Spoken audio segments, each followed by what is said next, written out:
Olá, meu nome é Maria Eduarda Vel. E eu sou Maria Eduarda Romanha. Esta é mais uma edição do podcast do Caderno 2. Hoje a gente vai falar sobre o Festival de Cinema de Gramado ao longo da história.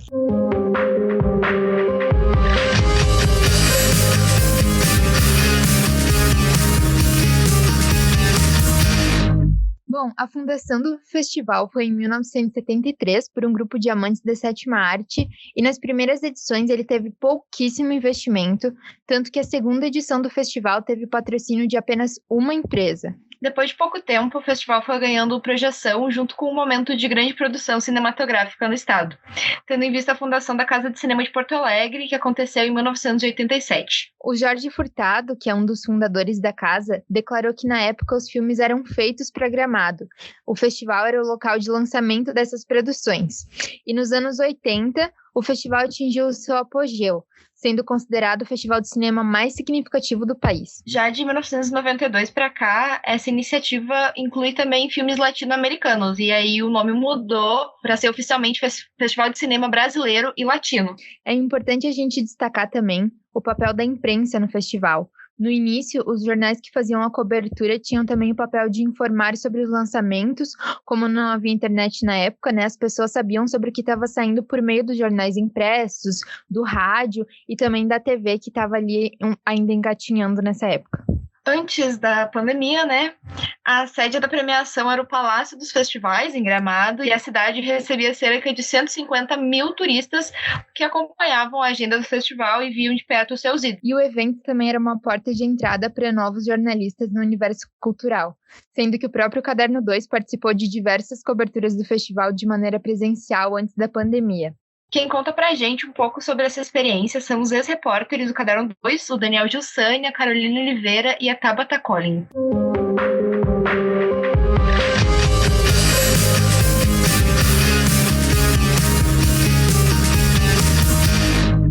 Oi pessoal, tudo bem?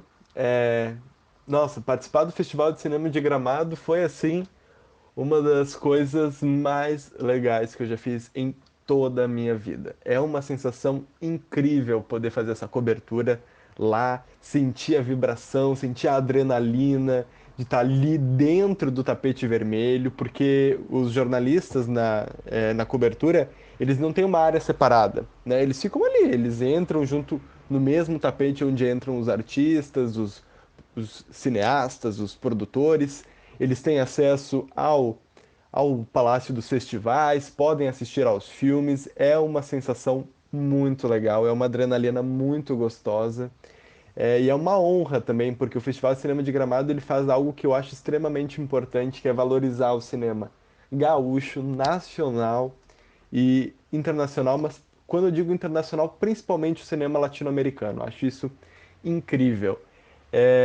E rapidamente aqui vou contar três conquistas para mim, três historinhas muito legais. A primeira foi que eu pude entrevistar o Cacá Diegues, que é simplesmente o Cacá Diegues, né? Um dos principais nomes do cinema nacional, um dos fundadores do cinema novo. Então, assim, foi incrível. Ele estava lá pro filme de lançamento dele, né? O Grande Circo Místico. Do Grande Circo Místico também tem uma história curiosa que eu estava indo entrevistar a Bruna Lismeyer, só que aí ela precisou dar entrevista para outra TV antes. E aí ela teve que entrar para ir ver o filme, né? E aí na saída a gente tava ali no hall de entrada, conversando e tal, e ela passou e ela, eu não esqueci de ti, vem aqui. E aí ela nos puxou a mim, puxou a Maiara, que tava como minha cinegrafista na hora, e porque ela tava indo dar entrevista pra Globo, e aí ela nos viu e nos puxou e deu a entrevista pra gente antes, ela brincou, assim, celebrou que a Maiara era uma camera woman, né? Foi muito legal, a Maiara Dallagnol que estava fazendo a cobertura comigo.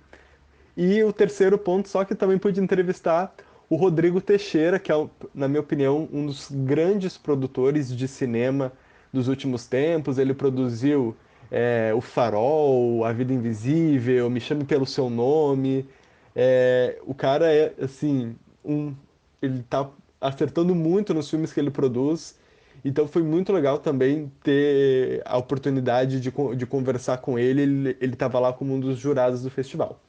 Essas foram as minhas 3 historinhas. Vale muito a pena e vida longa ao Festival de Cinema de Gramado. Eu acho que uma das coisas que mais me marcou, assim, foi a gente tentou se preparar para fazer a cobertura desse evento, mas quando a gente chegou lá, acho que a gente viu que a gente não estava preparado, porque as coisas já estavam, muitas coisas vão acontecendo simultaneamente durante o festival de cinema, pelo menos na época em que ele era presencial. Agora eu realmente não sei como é que funciona. E quando um dos dias que a gente estava fazendo a cobertura, ali pela tarde, chegaram algumas atrizes estrangeiras e a maioria da imprensa ou não estava lá, ou os que estavam não se importaram, assim, não se mostraram muito interessados por elas. E aí a assessora veio falar com nós, a produtora, na verdade, e veio oferecer elas, a entrevista delas e tudo mais. E elas foram super queridas, assim, super receptivas, toparam falar com a gente, conversaram, brincaram, muito, assim, muito descontraída e fizeram um esforço, porque elas são uruguaias, paraguaias, não sei, mas enfim, elas falavam espanhol e a gente não falava fluentemente espanhol, então a gente fez ali um esforço da comunicação para que acontecesse a entrevista e elas foram imensamente queridas. E aí depois, na outra semana, quando a gente vai para a premiação, a gente percebe que elas foram uma das mais premiadas da noite. E aí toda a imprensa queria falar com elas, porque elas tinham sido uma das grandes premiadas. E aí a gente já tinha essa entrevista, então foi assim uma lição para dar valor a todas as pessoas que passam por ali, não só os nomes que são mais conhecidos, prestar atenção. E aí a gente acabou tendo uma entrevista muito mais descontraída e mais longa, porque a gente pegou elas em um momento mais tranquilo do que o pessoal que estava lá disputando alguma palavrinha das ganhadoras do festival. Isso eu acho que é uma experiência incrível, assim, nada do que a faculdade possa nos oferecer, assim, se compara, porque, como eu disse, acontecem muitas coisas simultaneamente e é realmente um exercício na prática de jornalismo, de cobrir um evento grande, de ter que estar ligada e de ter ação rápida, assim, porque muitas coisas, por mais que a gente tentasse se preparar, aconteciam na hora. Por exemplo, as organizadoras do evento definem mais ou menos a ordem da imprensa e quem não é das grandes mídias, assim, meio que tem que ir tentando achar brechas para conseguir fazer a sua cobertura. Então é aquela corrida mesmo para tentar achar um espaço ali entre os fotógrafos, entre os câmeras, entre os repórteres, para conseguir acessar os atores, os diretores e conversar com eles e tirar a tua entrevista. Então eu acho que foi um exercício assim mais prático, apesar da gente já cobrir eventos no Caderno 2, sempre são um pouco, acho que mais tranquilos, menores, e o festival, por ser tão grande, vir pessoas tão mais famosas, por enfim, atrair muitas pessoas, é o maior desafio, assim, que a gente pode encontrar, e é uma experiência muito enriquecedora, vale muito a pena participar e acompanhar. Então, eu participei da cobertura do Festival de Cinema em 2017, com o Caderno 2. Pra mim foi uma experiência super marcante, assim. Eu lembro que eu tava super nervosa, porque eu adoro cinema. E eu queria muito, tipo, participar da cobertura, poder falar com aquelas pessoas, mas ao mesmo tempo era uma coisa séria, tipo, era uma coisa profissional, então eu queria fazer tudo certo. Acho que todo mundo que tava junto também tava mesmo meio nessa vibe, assim, tipo, nervoso, mas ao mesmo tempo super empolgado. Acabou dando tudo certo. E foi muito legal, assim, poder acompanhar o festival lá de dentro, poder fazer as entrevistas. Acho que o pessoal, tipo, a gente sempre fica com um pouco de medo, porque é um programa da faculdade, então, sei lá, sabe? Tá lá as emissoras grandes e será que eles vão dar bola pra gente? Mas a maioria do pessoal foi super simpático, assim, tanto o pessoal que a gente entrevistou no festival, quanto o pessoal na sala de imprensa também. Acho que também foi, no meu caso, em relação às outras coberturas que eu fiz com o Caderno 2, acho que foi a primeira vez que teve realmente uma sala de imprensa, assim, que eu vi uma. Então, isso também foi muito legal, saber onde é que os jornalistas se reúnem. É uma coisa que eu vou levar pra vida inteira, assim. Foi meio louco, porque é uma correria, ah, tem aquela premiação na hora, então eu fui de câmera, mas mesmo assim, tipo, a gente acaba ajudando um pouco a pensar nas coisas. Mas foi muito bacana. Depois, na hora da edição também, foi meio louco, assim, tipo, aquela bruta de horas. Mas também foi muito legal ver aquele trabalho ali e a gente conseguir organizar aquilo e mostrar pro público. Enfim, não faço ideia de quantas pessoas assistiram, talvez não muitas, mas mesmo assim foi ótimo. Quase derrubei um Kikito de alguém que tinha deixado no chão. Curiosidades, mas não derrubei, então deu tudo certo. E eu acho que quem puder, por favor, vá. É maravilhoso. Não sei se eu consegui falar o quão legal foi, assim, porque, tipo, foi uma coisa tão forte, tão... Aconteceu tanta coisa e, ao mesmo tempo, talvez falando, assim, não parece tanto. Tipo, lembrando na minha cabeça parece mais do que quando eu falo, mas eu recomendo pra todo mundo.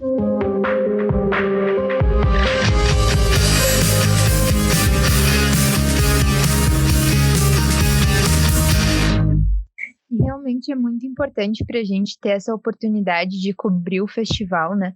Porque é um dos principais eventos, assim, que a gente tem uma credibilidade, assim, como eles falaram, eles ficavam no mesmo lugar que os repórteres da Globo, enfim, e os artistas falavam com eles de igual para igual, né? Então, o jornalismo universitário, ele tinha essa oportunidade, ainda tem, mesmo que de maneira online, de fazer a cobertura de um evento tão grande igual é o Festival de Gramado, né? Com certeza, inclusive no ano passado, com toda a questão da pandemia, o festival acabou acontecendo um pouco depois de quando era previsto, né? Sempre acontece em agosto, acabou acontecendo em setembro no ano passado.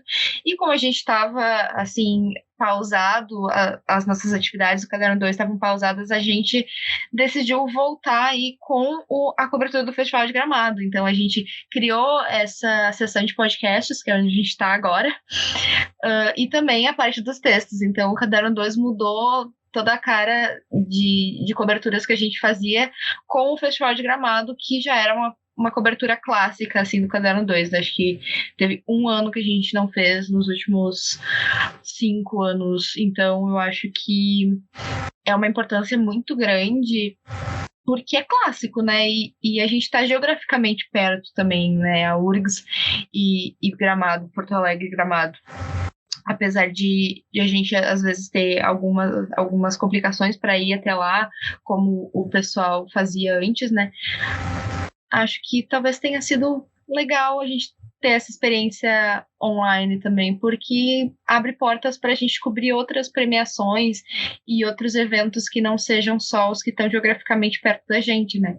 Tem outros festivais, outras premiações que acontecem até de escala mundial, né, que a gente está podendo cobrir dessa mesma forma que a gente cobre o Festival de Gramado, talvez não com entrevistas e esse tipo de coisa, mas a gente consegue cobrir de uma forma diferente daquela que a gente fazia antes. Com certeza, inclusive confiram todos os conteúdos nas nossas redes sociais, sobre o Grammy, o Oscar, enfim, tá tudo lá. E isso entra muito do que a gente discutiu ano passado também, durante a cobertura do festival, sobre a democratização do acesso a esses espaços, né? Porque antes Gramado na Serra Gaúcha, todo mundo do Brasil que fosse participar do festival ia ter que se deslocar e ir até lá. E agora não, né? todo mundo que tem acesso ao Canal Brasil consegue assistir os filmes da mostra competitiva. As pessoas que estão concorrendo, que são do norte, nordeste, enfim, que é muito longe de Gramado, têm a possibilidade de participar das mesas, de discutirem os curtas e os longas que mandaram para a mostra.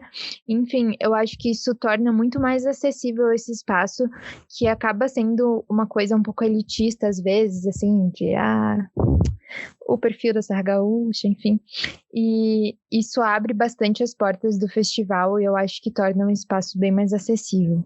E eu acho que para mais de pessoas longe daqui também abre para um público que talvez não tenha tanta carreira no cinema, né?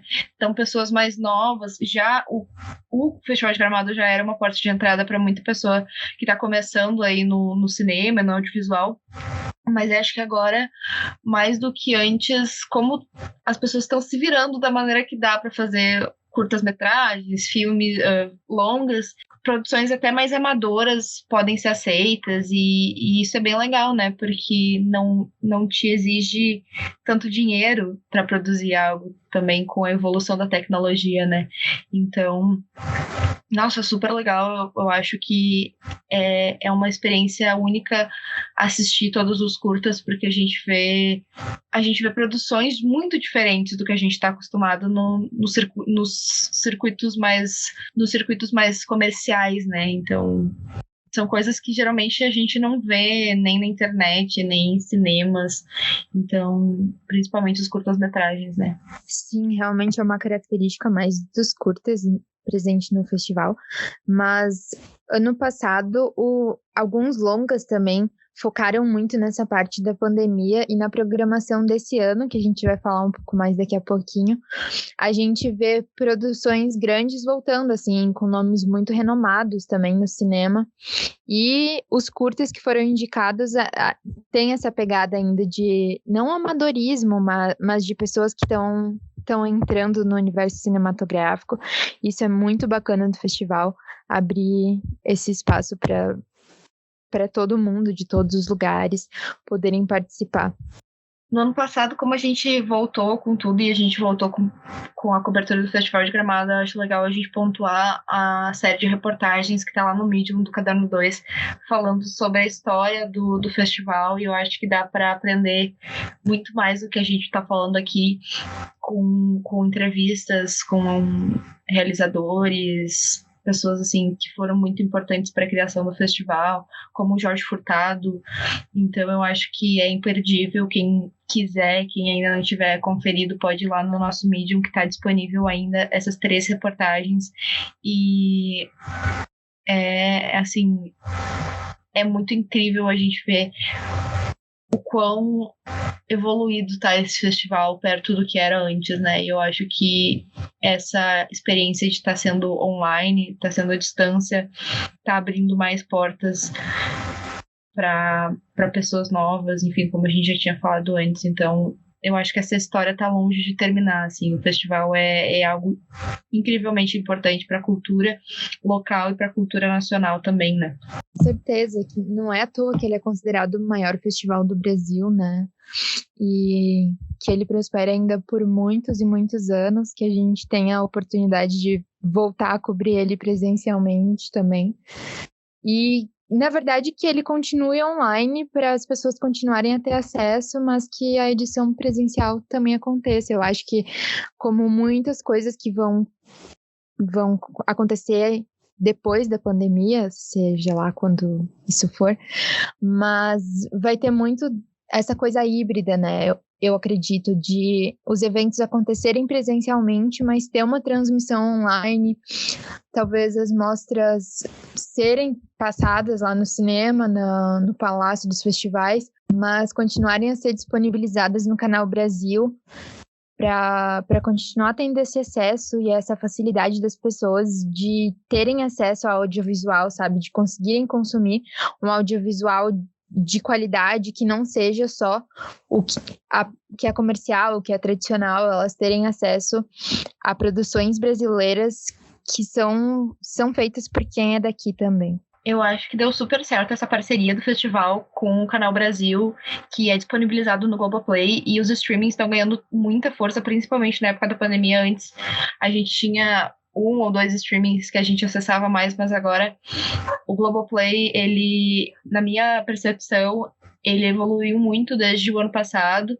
para ter mais parcerias, tipo Globoplay e Disney Plus, canais Globo. Eu acho que isso tudo deixa mais possível que o festival continue nos streamings no ano que vem, né? E isso eu acho que vai ficar e pode servir de exemplo para muitos outros festivais. Total, e também eu acredito que os streamings possam começar a inserir na programação deles os longas e os curtas que são transmitidos no festival, né? Porque muitas vezes esses filmes, eles são transmitidos em festivais, enfim, para estrearem, né? E depois a gente acaba não tendo acesso a eles, ou tendo que recorrer, enfim, aos meios, né? Para conseguir assistir o que a gente viu durante o festival. Então, que além da transmissão, os streamings tenham essa energia para adquirir os filmes que são transmitidos durante o Festival de Gramado e outros festivais mundo afora. Nem tudo é só ganho comercial. Principalmente nessas produções mais independentes, a visibilidade é super importante. Então, a gente vê muito, até cinemas comerciais, né? É muita coisa de fora, é muita coisa norte-americana. E eu acho que isso serve para dar força para produções fora desse circuito comercial, né?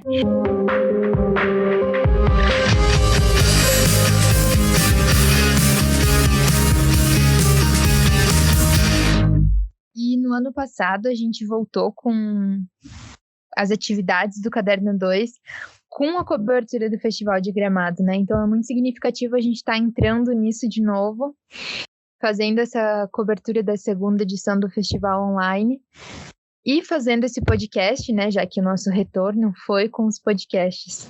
Com certeza, e a gente vai estar marcando a presença nessa edição de novo, mesmo à distância, com podcasts, com textos, com muito mais textos do que no ano passado, então dá para ficar ligado aí nas nossas redes sociais, que vai sair muito conteúdo legal. E como já dito, assim como no ano passado, o festival desse ano vai ser de maneira online, por conta da pandemia, né, que ainda não acabou, mesmo que alguns achem que tenha acabado, enfim. E o festival vai começar nessa sexta-feira, dia 13 de agosto, e termina no dia 21 de agosto. 893 filmes se inscreveram para concorrer nas mostras competitivas desse ano, que é um número muito alto, e o que tem a ver com o que a gente estava falando, né, sobre democratizar o acesso ao festival.